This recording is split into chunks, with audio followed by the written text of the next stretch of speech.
Friends, bro-men, countrymen, lend me your ears. Today I wanted to go over failure to stop drills, and if you stick around to the end, we'll take it to the next step and go a little further.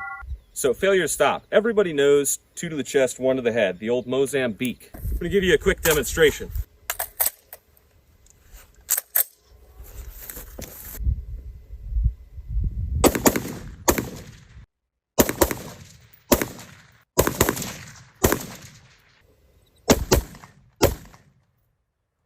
It's a classic, works every time, right? Less you miss. A lot of people don't know that there's another failure to stop drill. The idea with failure to stop is you're trying to stop someone completely. This forbidden technique that I'm about to teach you, we're going to call it the Fallujah Special because that's what I've heard it referred to as one time when I was in the Marines.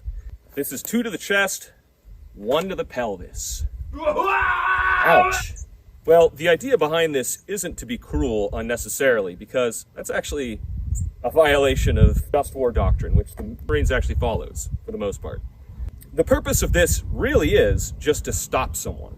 It was developed because, I want to say it was in Fallujah, or just at some point in the Iraq War, they would knock people in the head and just catch them on the corner or the side, maybe not hit them in exactly the fatal T, which is the central nervous system shutdown shot.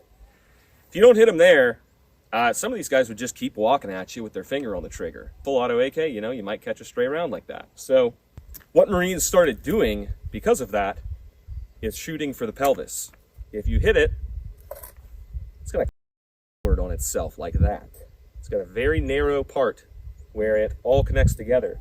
And if you shatter that, not only is it extremely agonizing, but you're not going to be able to physically move.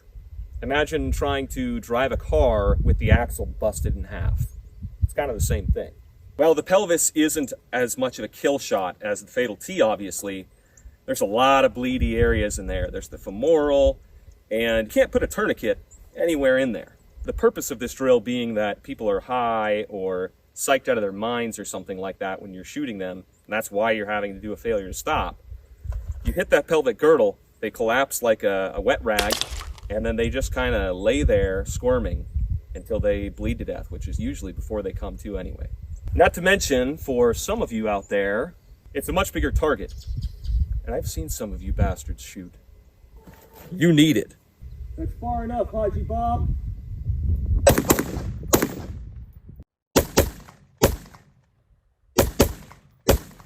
So I mentioned another special version of this drill, or the next step, I guess, and that is the box drill. I don't know if the civilian world calls it something different, but in the Marine Corps, it's where you take 2 failure to stops.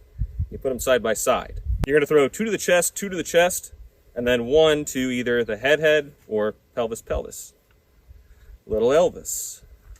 Shooter's choice. I set up a little closer this time so that you could possibly see the impacts on the target while I'm shooting. Let's start with failure to stop to the head, box drill, and then I'll go to the forbidden technique.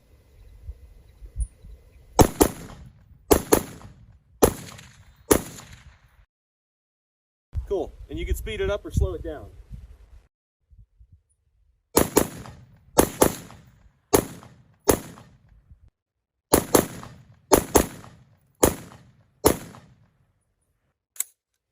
Let's check it out. The box drill is a great way to work failure to stops in a little more high-speed exercise where you're going to put a little more friction on yourself. You start slow and work your speed up wherever you're comfortable. Bill Gates, let the Guatemalan child go now, or I will be forced to act with deadly force. Lindsey Graham, I have been authorized by Raytheon to recollect funds you promised them. If you do not surrender them now, no, stop!